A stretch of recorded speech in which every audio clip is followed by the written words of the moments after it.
Why does it seem that everyone has more money than you? The truth is, there are a lot of misconceptions out there and what it means to be wealthy versus looking wealthy. During my 25 years as a financial advisor, I have seen it all. I have seen people that don't look wealthy and have a lot of wealth. And I've also seen people that look very wealthy, have a lot of nice things, and don't have true wealth.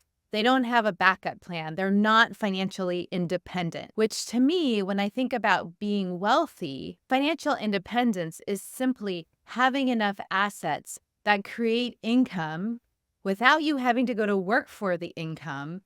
And those assets are producing an income that satisfies your lifestyle, not anybody else's lifestyle, but your lifestyle. So you get to define what financial independence is for you and what wealthy means to you. But let me tell you right now, most people probably don't have more money than you.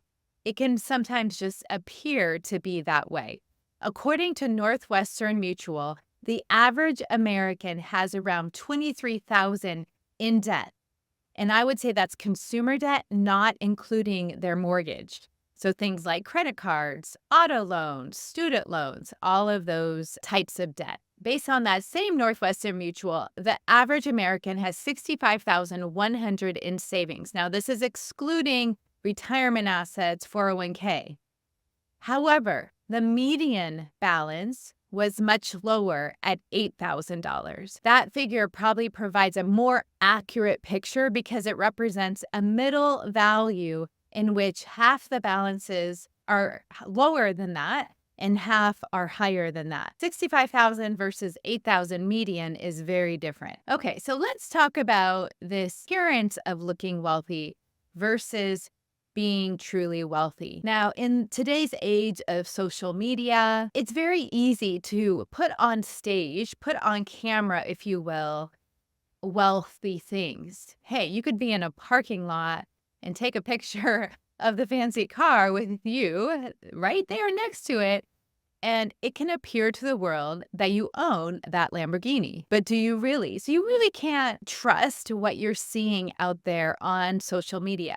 If you want here's what I would recommend. If you want nice things, I have always used that as motivation to work really hard. When we did have consumer debt, I worked really hard to pay off those debts so then I could create more free cash flow to get things like that do matter to me, like a family vacation, like nice things that I appreciate. So I would encourage you, if you have debt, specifically consumer debt, and you want to go on vacation, and you want to go shopping and have nice things, and you want a new car, like these are all competing priorities. That's what makes money hard, right? You have all these competing priorities, and you want different things, and you want more things, and there's nothing wrong with that. I like to say you can have all the things, but maybe not just all at the same time. And that is usually what gets people in trouble, where they spend all of their money, nothing left to save, and nothing left to reduce their debt. So there's a balance. I think for you, you have to understand what's important to you. Is it more important to look wealthy, or is it more important to you to have wealth, have assets that generate an income, that are building towards your financial independence? And here's where financial freedom comes in. Financial freedom happens when you know you are on your path. And that could mean enjoying nice things, and at the same time, you're putting the amount you need to put away for retirement. You're doing everything. Maybe it's a student loan. You're putting things towards your student loan to pay it off in the goal timeframe that's right for you, that you're saving for your kids' college education, all the things that are important to you in your financial plan.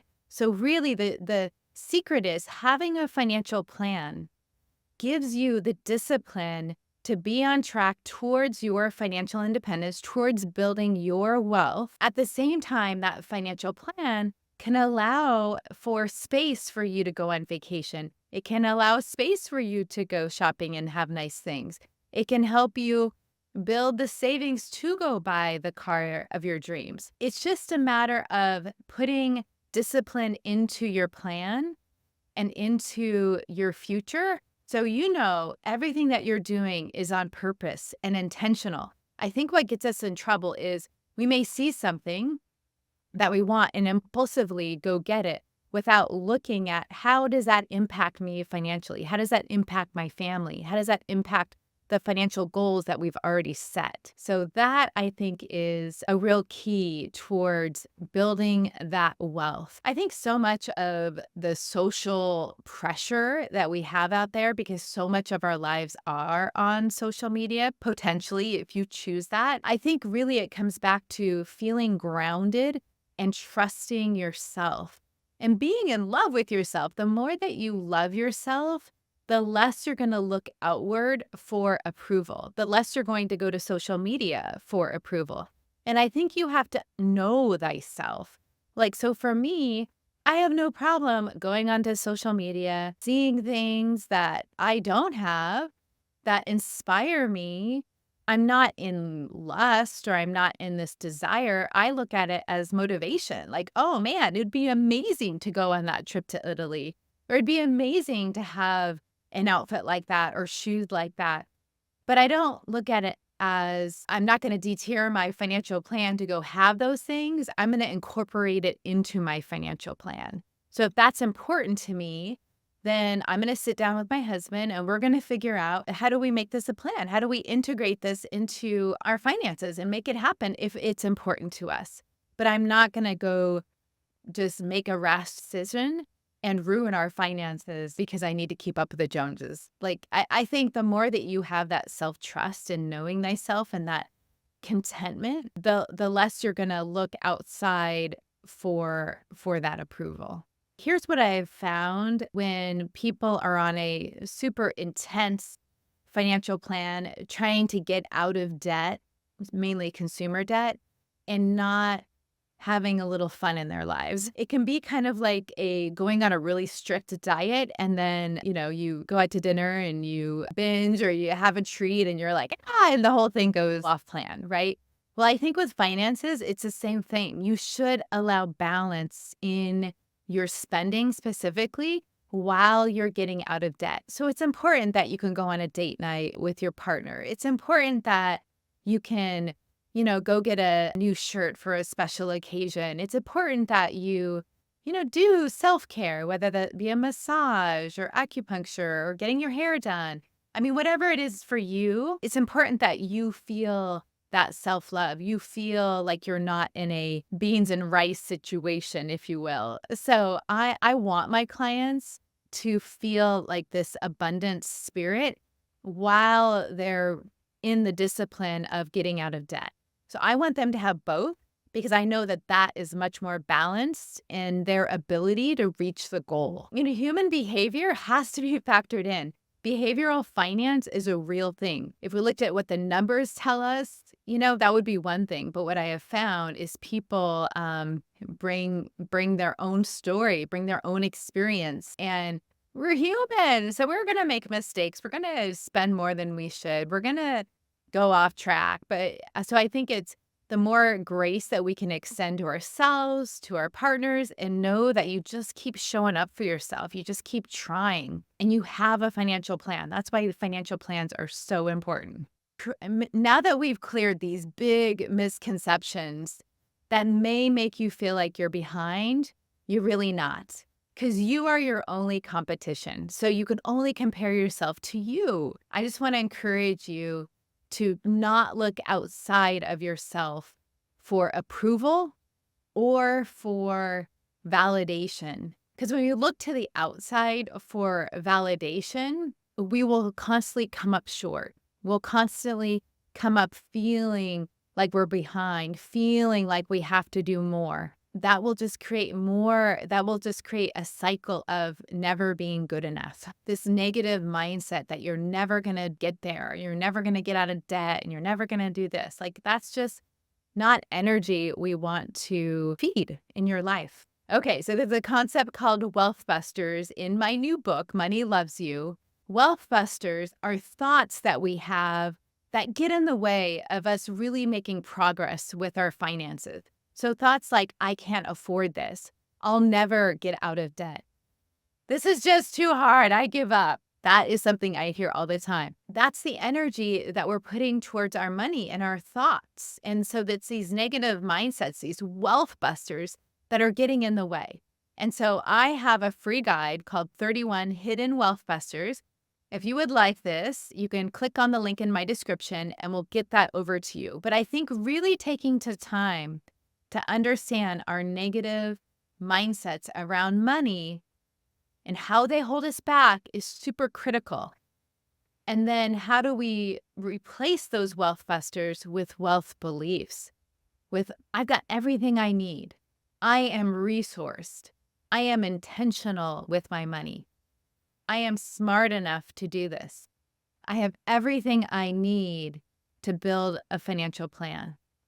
Like just the energy of that feels so much different. And when you have that positive perspective, you make room for wonder. You make room for abundance. You make room for different energy to come in and support you. And then with that positive mindset, you can potentially look at things and say, oh, that's something I would like to have. Here's how it would benefit me. Here's why I would like this. Not because someone else has it, not because it's going to make me appear wealthy, but because it's going to bring me joy, because it's going to make me happy, because it's going to allow a fun experience for my family.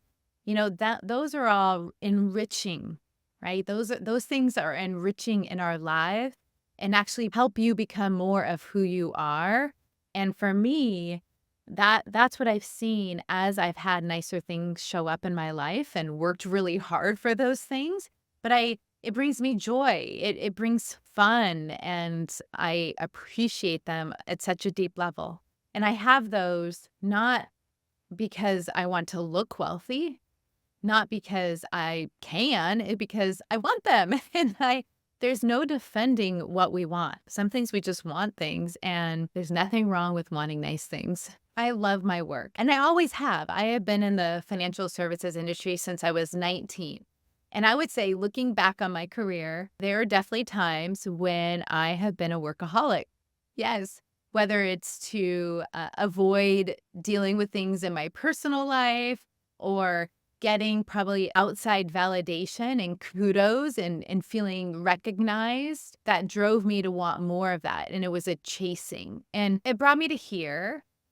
And why I say that is I don't like to say I have regrets in life, but I am a recovering workaholic. I think the underlying thing of this is, are you looking to things that make you feel your own sense of self-worth?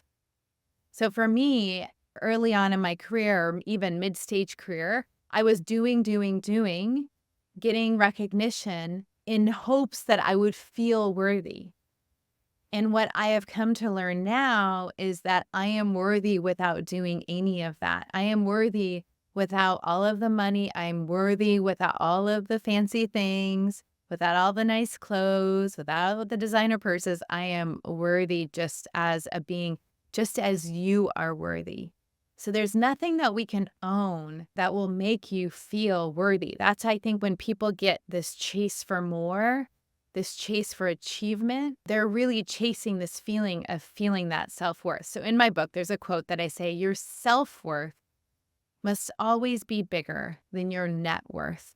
So who you become in building a business, who you become in building a career, in building wealth, in growing your assets, in becoming financially independent, who you become in that is really the magic. It really is, because you find contentment in your own worth, not looking outside for that feeling of worthiness. All right, this is a tough subject, so let me know your thoughts around what we discussed today, and if it helped you shift your mindset at all, because my hope is that we do have that strong sense of self-love and self-worth, because then material things are fun, are nice, are enjoyable, but they're not what creates, our true wealth.